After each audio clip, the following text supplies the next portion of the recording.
हमारा क्षेत्र काफी पिछड़ा हुआ है।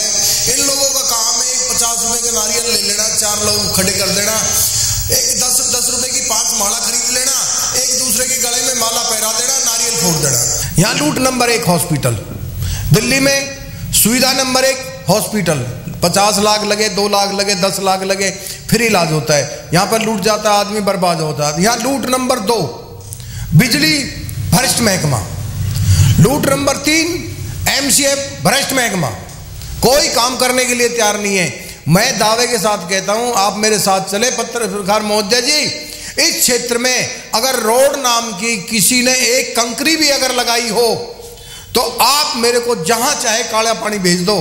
मैं पूरे क्षेत्र को, अपने वार्ड नंबर 21 को आपको दिखाना चाहता हूं। 10 देश मिलके भी प्रधानमंत्री जी के बाल को उखाड़ना चाहे तो एक बाल नहीं उखाड़ सकते आप। क्या किसान प्रधानमंत्री को मार सकते हैं? नाव डूबती है तो सबसे पहले चूहे कूद कूद के भागते हैं। तो ये बीजेपी सरकार की लगता है हमें नाव डूबने वाली है तो ये चूहे फुदक फुदक मार के इधर उधर अपना जगह ढूंढ रहे हैं बचाव के लिए। नमस्कार, आप देख रहे हैं समाचार 24+ और मैं हूं आपके साथ हनी। बात करें अगर चुनाव की तो बहुत नज़दीक चुनाव आ चुके हैं और बहुत जोरों शोरों से तैयारी सभी विधानसभाओं में चल रही है। मैं बात करूं अगर दिल्ली के मुख्यमंत्री अरविंद केजरीवाल की, तो दिल्ली के अंदर जितनी उन्होंने योजनाएं दे रखी हैं वही योजनाएं वो पंजाब, हरियाणा, यूपी सब जगह देने के लिए अपनी अपनी नई नई घोषणाएँ कर रहे हैं और उनके जितने भी प्रतिनिधि हैं सब लगातार तैयारी कर रहे हैं। इसी बात के सिलसिले में आज हम मौजूद हैं भटकल विधानसभा वार्ड नंबर 21 में हंसराज दाइमा जी के साथ। हम बात करेंगे इनसे कि किस तरह से भारतीय जनता पार्टी को इस बार आम आदमी पार्टी पछाड़ के फेंकने वाली है और आम आदमी पार्टी किस तरह से निगम में अपनी जो वर्चस्व है वो लहराने वाली है। दाइमा जी बहुत बहुत स्वागत। सबसे पहले तो मैं आप लोगों का धन्यवाद करता हूं। आप लोगों ने मेरी बात रखने के लिए या मेरे वार्ड नंबर 21 की क्षेत्र की समस्याओं को बारे में मेरे से बात करने के लिए अपना टाइम, बहुत कीमती टाइम दिया। और आज मैं आपको एक बात बताता हूँ, अगर मेरे वार्ड नंबर 21 में हमारे यहाँ पर बहुत समस्याएं हैं। लकड़पुर, शिवदुर्गा बिहार, इरोज गार्डन, दयाल बाग, सभी सरकारें यहाँ पर आई है। सब ने ही, मैं 20-30 साल से देख रहा हूँ, 30 साल में हमारे यहाँ की जो जनसंख्या है वो 2 लाख के आसपास हमारे पास यहाँ लोग रहते हैं। 2 लाख लोगों में हमारे यहाँ पर सभी लोग बाहर से आए हुए हैं। कोई बंगाल से आया, कलकत्ता से आया, मद्रास से आया है, बिहार से आया, बंगाल से आया, पंजाब से आया। तो ये सभी लोगों ने मिलकर हमारे यहाँ एक परिवार की तरह लोग रहते हैं और सभी बहुत अच्छे से मिलजुल के यहाँ पर लोग रहते हैं। हमारा ये एक परिवार है। हमारे परिवार में आज 2 लाख लोगों की संख्या इकट्ठी है। लोगों के सुख दुख में जाना भारतीय जनता पार्टी का कोई भी कार्यकर्ता या सांसद आज तक हमें नहीं दिखाई दिया। भाई यहाँ पर जो लोग हैं, जो नेता है, हमारे माननीय नेता जितने भी हैं, और ज़्यादातर मैं तो ये कहता हूँ अब तो बहुत नेता है। साथ है बीजेपी की तरफ से भी 4-5 नेता है, कांग्रेस की तरफ से भी 2-3-4 नेता है, बहुत नेता है। इन नेताओं का सिर्फ एक ही काम है, इनके पल्ले तो कुछ है नहीं। इनका काम है बस लोगों को गुमराह करना, लोगों को बहकाना और एक झूठी सच्ची राजनीति करना। इन लोगों ने एक झूठी राजनीति बनाई है। उस झूठी राजनीति बनाने की वजह से आज हमारा क्षेत्र काफ़ी पिछड़ा हुआ है। इन लोगों का काम है एक 50 रुपए का नारियल ले लेना, 4 लोग खड़े कर देना, एक 10 रुपए की 5 माला खरीद लेना, एक दूसरे के गले में माला पहरा देना, नारियल फोड़ देना। अरे भाई, नारियल फोड़ने की शक्ति है, रोड बनाने की शक्ति है, तो भाई उसको बनवाइए, नरकीय ज़िंदगी से तो उबारा मिले। तो हमारे क्षेत्र में हजारों नारियल फूटते हैं हर साल के अंदर, लेकिन काम कोई भी नहीं हुआ आज तक। क्या लगता है दिल्ली के अरविंद केजरीवाल मुख्यमंत्री हैं, वो काम कर रहे हैं? आप कहते हैं कि वो काम कर रहे हैं, आप उन्हीं के पार्टी से बिलोंग करते हैं, लेकिन मैं आपसे एक सवाल रखूंगा। आए दिन सोशल मीडिया पे, अभी हाल ही में 2 दिन पहले उनका एक वीडियो वायरल हुआ, प्रेस कॉन्फ्रेंस करते हैं वो, ये कहते हैं कि मैं कोविड पॉजिटिव हुआ था 4 दिन और उसके बाद 8 दिन तक मैं क्वारंटाइन रहा और 9 तारीख को फिर कॉन्फ्रेंस कर देते हैं। 4 तारीख को उनकी रिपोर्ट आती है नेगेटिव की और 8 तारीख को अरविंद केजरीवाल कॉन्फ्रेंस करके कहते हैं कि मैं 8 दिन तक घर पे था, जबकि हुए 4 ही दिन। ये कितना बड़ा झूठ है भाई। माननीय केजरीवाल जी ने जब से राजनीति में आए हैं, वो एक अधिकारी के थे, उन्होंने कभी भी झूठ नहीं बोला। उन्होंने जनता के साथ मिलकर हमेशा काम किया। उनका एक भी झूठ आज तक, झूठ पता क्या होता है? झूठ ऐसा होता है जैसे बीजेपी सरकार बोलती है, आपके रोड बन जाएंगे, आपको सीवर मिलेगा, आपको पानी मिलेगा, आपको लाइट मिलेगा, आपको फ्री शिक्षा मिलेगी, आपको ये मिलेगा, आपको 15 लाख रुपए मिलेगा। झूठ ये होते हैं। माननीय केजरीवाल जी ने आज तक जो भी जनता के बीच में वादा किया, वो वादा 100% पूरा किया और उसको जनता देख रही है, सराह रही है। आज हमारी बहन बेटियों जो स्कूलों में जाने के लिए लोग तैयार नहीं थे, आज उन स्कूलों में बहुत अच्छे स्वर्ग की तरह, उसको धरती पे स्वर्ग कहा जाता है, जहां शिक्षा मिलती है। क्यों? हमारे क्षेत्र या देश में कहीं भी अगर शिक्षा अच्छी है तो देश आगे बढ़ेगा, उन्नति करेगा। अब माननीय केजरीवाल जी ने दिल्ली के हजारों स्कूलों को इस तरीक़ा से ला दिया, उस कंडीशन पे ला दिया है। अगर आज हर पेरेंट्स अपने बच्चों को अच्छी तरीक़ा से पढ़ा रहा है। नॉर्मल से नॉर्मल फैमिली है तो उसका बिल 4, 5, 7 हज़ार रुपये आता है। दिल्ली के अंदर अगर नॉर्मल फैमिली है तो उसका शून्य बिल है, कोई बिल नहीं है, पानी का पैसा नहीं है। यहाँ पर हर महीने नॉर्मल से नॉर्मल फैमिली 4 से 5 हज़ार रुपये महीने का पानी पीती है। अच्छा, पानी तो पीती है, पानी पीने के बाद में फिर वो सेफ्टी टैंक बना रखे, फिर 2, 3, 4 हज़ार रुपये लगा के उनको खर्च वापस खाली कराती है। तो ये जो भ्रष्टाचार की जड़ है ना भाई, ये जड़ इस टाइप की है कि देखो, लाइट से हम बर्बाद है, पानी से हम बर्बाद है, रोड से हम बर्बाद है, सीवर से हम बर्बाद है, शिक्षा से हम बर्बाद है। हर चीज़ आपको मैं गिनवाने पे आ जाऊं तो 4 घंटे गिनवाते गिनवाते हो जाएंगे। आप दिल्ली की तर्ज पे वो काम देखें। आज हम ये नहीं कहते, हम ये नहीं कहना चाहते अगर दिल्ली की तर्ज पे हरियाणा में काम हो, मैं तो ये कहता हूँ हरियाणा में भी वही काम हो जो दिल्ली में काम हो रहे हैं। तो भाई एक बात बताइए, माननीय केजरीवाल की नीतियों पे लोग क्यों ना चले? हजारों काम हो रहे हैं आज यहाँ पर हमारे क्षेत्र में या हरियाणा में, मैं पूरे हरियाणा की बात कर रहा हूँ। अगर किसी की फैमिली से या किसी के बच्चे का एक्सीडेंट हो जाता है या पेरेंट्स का एक्सीडेंट हो जाता है तो वो पूरी फैमिली अपने मकान दुकान को बेच के हॉस्पिटलों में बर्बाद हो जाती है और वो नष्ट हो जाती है। उनके पास पहली बात रोजगार नहीं है, कोरोना काल से आदमी मरा हुआ है। यहाँ लूट नंबर 1 हॉस्पिटल, दिल्ली में सुविधा नंबर 1 हॉस्पिटल, 50 लाख लगे, 2 लाख लगे, 10 लाख लगे, फिर इलाज होता है। यहाँ पर लूट जाता है आदमी, बर्बाद होता है। यहाँ लूट नंबर 2 बिजली भ्रष्ट महकमा, लूट नंबर 3 MCF भ्रष्ट महकमा, कोई काम करने के लिए तैयार नहीं है। मैं दावे के साथ कहता हूं, आप मेरे साथ चले पत्रकार महोदय जी, इस क्षेत्र में अगर रोड नाम की किसी ने एक कंकरी भी अगर लगाई हो तो आप मेरे को जहां चाहे काला पानी भेज दो। मैं पूरे क्षेत्र को, अपने वार्ड नंबर 21 को आपको दिखाना चाहता हूं।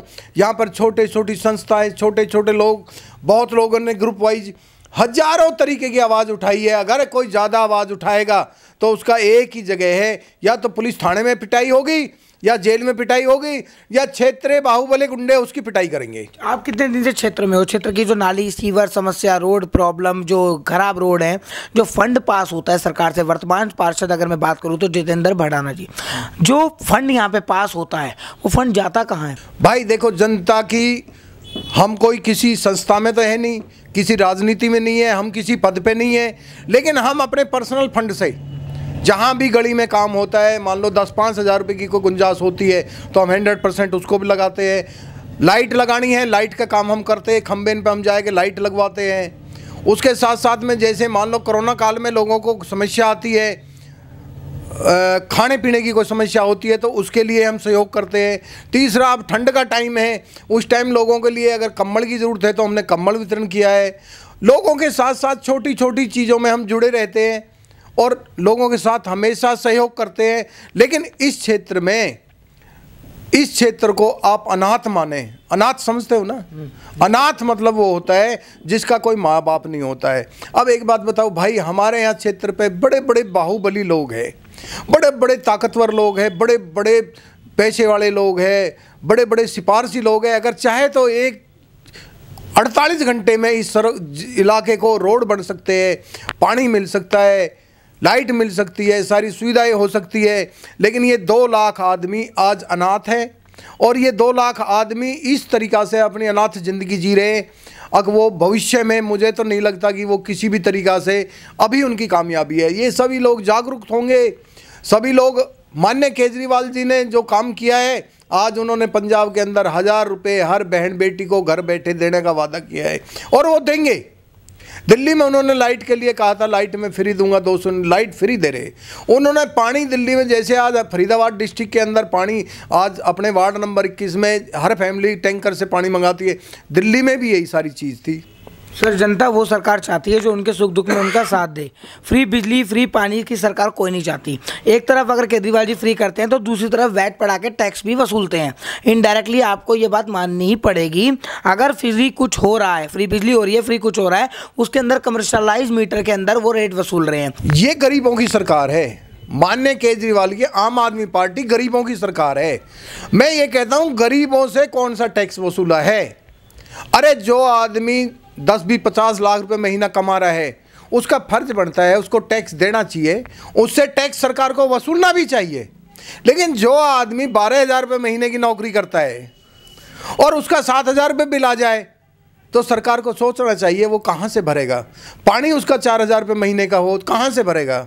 अगर हॉस्पिटल में उनका 10, 20, 50 हज़ार रुपये का बिल आ जाए तो कहाँ से भरेगा? भाई, जो सच्चाई है उस पर ध्यान दे। टैक्स वसूलना चाहिए, 100% वसूलना चाहिए। अगर किसी की इनकम है तो अपने इनकम के स्रोत के हिसाब से देश हित में काम करना चाहिए, टैक्स देना भी चाहिए और टैक्स वसूलना भी चाहिए सरकार को। लेकिन गरीब जो सरकार है, गरीबों के हित की जो सरकार है, वो माननीय केजरीवाल जी की सरकार है और गरीबों के लिए हमेशा काम करती है। जो गरीबों को चीज़ चाहिए उसके लिए वो हमेशा 24 घंटे उन्होंने जो वादे किए हैं वो वादे उनके पूरे हो चुके। लोगों को 2-2, 5-5 हज़ार रुपये का चालान काटना, अरे 300 रुपये की गैस को 1,000 रुपये में बेचना, अरे 50 रुपये 40 रुपये पेट्रोल को 100 रुपये 110 रुपये में बेचना, अरे हजारों तरह से ने त्रस्त कर रखा है। भाई, ये पाप का गड़ा भर चुका है और आप इस बात को यकीन मानिए मेरी का, ये 100% माननीय केजरीवाल जी अब पंजाब में आ रहे हैं और पंजाब के बाद में वो 4 स्टेट में और भी आ रहे हैं और फरीदाबाद में भी उनका बहुत बोलबाला है और फरीदाबाद में भी उनकी सीट आएंगी।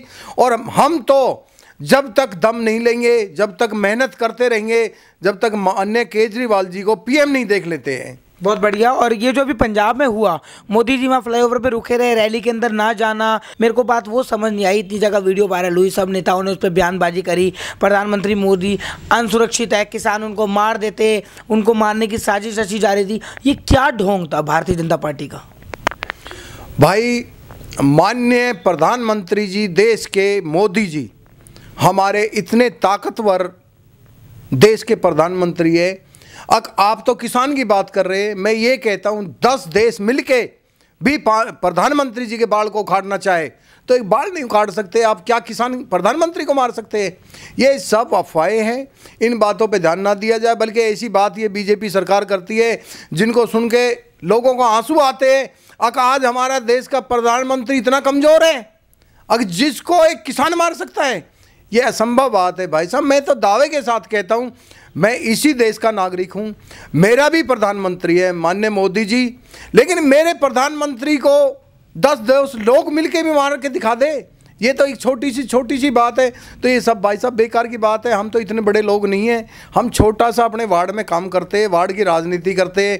तो ये बड़े लोगों की बड़ी राजनीति है, ये हमारी समझ से बाहर है। 13 से 14 लोग भारतीय जनता पार्टी को छोड़ के समाजवादी पार्टी ज्वाइन कर चुके हैं और भारतीय जनता पार्टी बड़े बड़े दावे कर रही है कि हम सत्ता में आएंगे, आम आदमी पार्टी को, समाजवादी पार्टी को, किसी को नहीं आने देंगे। जबकि 13 से 14 कैंडिडेट बीजेपी छोड़ के एसपी में शामिल हो चुके हैं। तो ये बीजेपी के लिए बहुत बड़ा नेगेटिव पॉइंट है। भाई, जब जागो जब ही सवेरा है, जब जागो जब ही सवेरा है। अगर मान लो गुमराह होकर कोई आदमी अपने घर को छोड़ के कहीं चला जाता है तो घर वापसी आ जाता है। अब मान लो जो मुलायम जी के साथ लोग थे उन्होंने बीजेपी ज्वाइन करी, कुछ राजनीति लोग भी होते हैं अपने सब तरह के स्वार्थ के लिए काम करते हैं। जब सबके अपने अपने स्वार्थ है भाई साहब, बड़ी राजनीति तो स्वार्थ की राजनीति है। जहाँ तक मेरा अपना विचार है, जो ये मेरा अपना पर्सनल विचार है, अगर बड़े लोग सिर्फ स्वार्थ की राजनीति करते हैं, ये उन्होंने देख लिया एक नाव डूबने वाली है। एक कहावत है कि जब नाव डूबती है तो सबसे पहले चूहे कूद कूद के भागते हैं।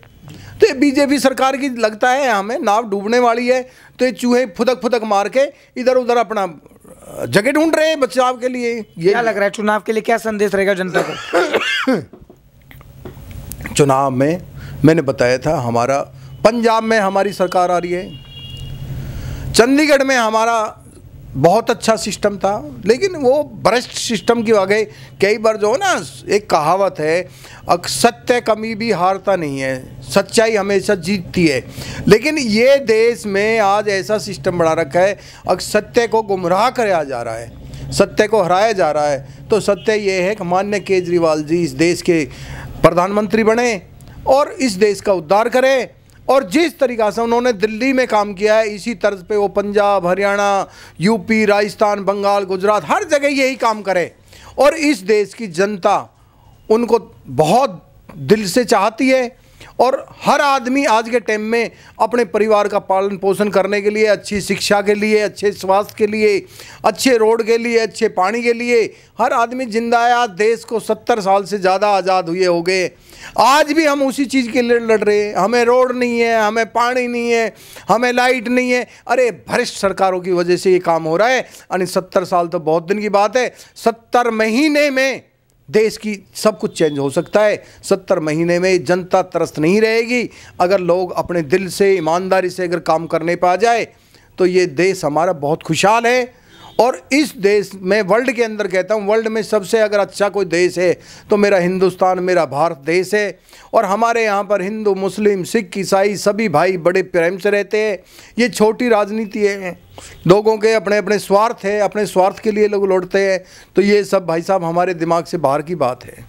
बहुत बढ़िया बात है। और जिस तरह से सभी विधानसभाओं में जोरों शोरों से तैयारी चल रही है चुनाव के लिए, आने वाला वक्त बताएगा कि कौन इस बार निगम के चुनावों की बाजी मारता है। एक तरफ देखा जाए भारतीय जनता पार्टी और आम आदमी पार्टी में बहुत ही जोरों शोरों की टक्कर है, लेकिन दूसरी तरफ ये बात भी बिल्कुल सत्य है, 13 से 14 कैंडिडेट भारतीय जनता पार्टी को छोड़ के समाजवादी पार्टी यूपी के अंदर शामिल हो चुके हैं।